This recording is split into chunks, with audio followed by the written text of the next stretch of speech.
Hello everybody, I'm just doing my usual monthly update. So we've ploughed through the month of August.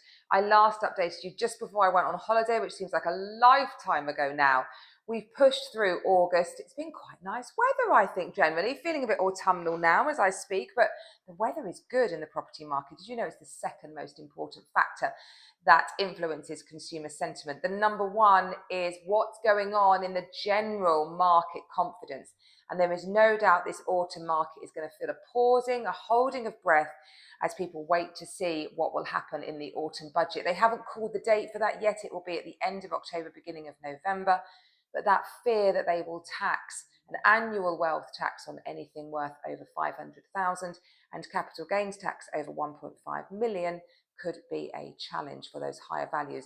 I think it will all be fine. I think what will be declared won't be as bad maybe as what we are talking about. That's generally the government's strategy: terrify us and then look like we've not done quite so badly with what they actually deliver.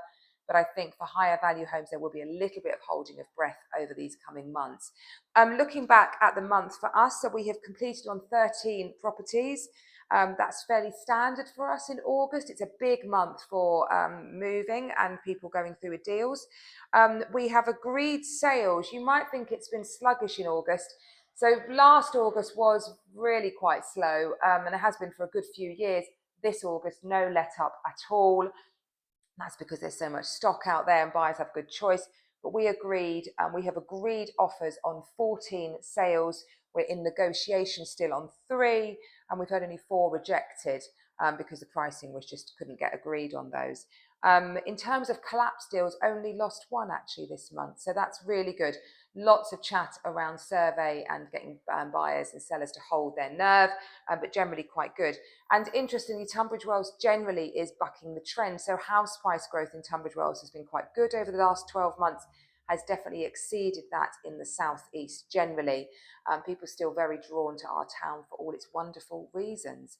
There is no doubt you have got to price and stage your property or present it to its very, very best. So I know I've been quite quiet over the month of August. That's because generally there's not much point doing anything in August.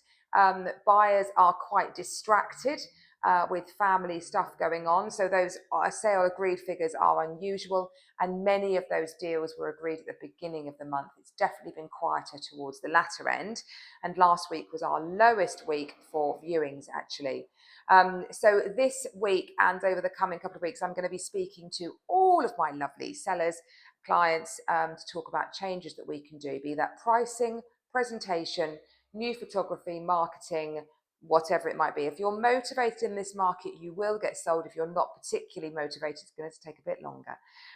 So yeah, I'm looking forward to catching up with you all individually. Thank you for sticking with us. I hope that if you've got children going back to school, it's not too painful. I am breathing a huge sigh of relief, I can't tell you. I'm really looking forward to getting back into things for the autumn market, and we'll speak soon. Bye-bye.